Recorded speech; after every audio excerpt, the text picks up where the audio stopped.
Bugün sizlerle Dokuma Park'ın çok özel bölümlerini ziyaret edeceğiz. İlk durağımız Yeşilçam Kafe olacak.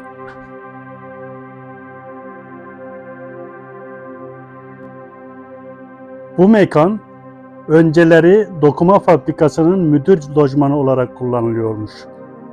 Restore edilmiş ve Yeşilçam Kafe adıyla hizmet vermeye başlamış.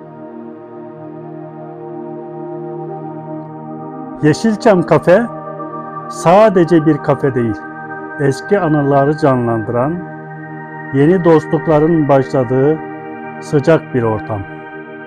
Eğer siz de nostaljiye özlem duyuyorsanız mutlaka burayı ziyaret etmelisiniz. Unutmayın, geçmişi anlamak, geleceğe daha iyi hazırlanmak demektir. Hemen şunu belirteyim ki ben buraya çay kahve içmek için değil, sadece burayı merak ettiğim ve geçmişe özlem duyduğum için geldim.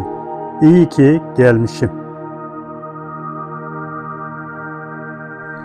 Dokuma Park çok geniş bir alan.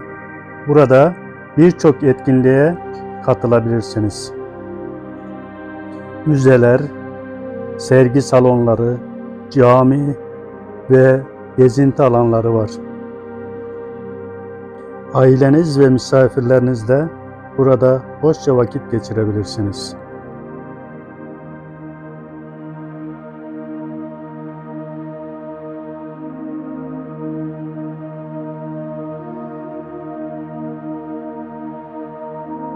Birçoğunuz şu karşıda gördüğümüz binayı ev zannedebilir. Ancak o ev değil.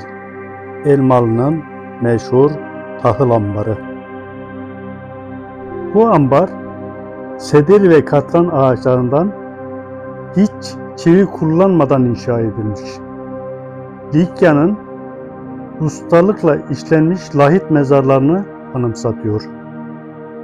Bölgede bol miktarda bulunan sedir ve katran ağaçlarından yapılmış. Bu durum ambarlara karakteristik bir koku ve doku kazandırmış. Ambarın yapım aşamasında metal çivi kullanılmamış. Bu da ambarın sökülüp başka bir yere taşınabilmesine imkan sağlıyor. Bu durum yapıların göçebe hayatına uygun olduğunu da gösteriyor. İç içe geçen ahşap parçalar hem dayanıklılık hem de görsellik bakımından önem taşıyor. Elmalı'nın tahıl ambarları bizi tarihi bir yolculuğa çıkarıyor. Binlerce yıllık geçmişe tanıklık etmek ve Likya medeniyetinin izlerini sürmek için çok özel bir fırsat.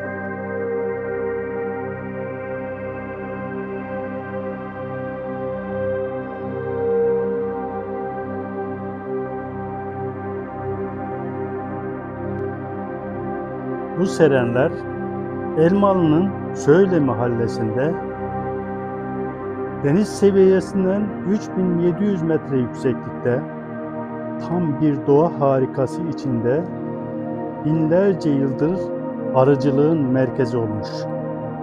Yerden 4-5 metre yükseklikte 220 santimetre genişliğinde taş duvarlarla örülmüş bu yapılar arılar için hem yuva hem de doğal bir klima görevi görüyor.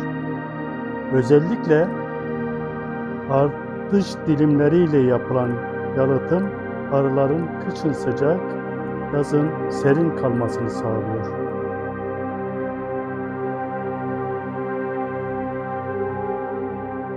Serenin tepesindeki Likya lahitlerini andıran kovanlar bölgenin tarihine ışık tutuyor.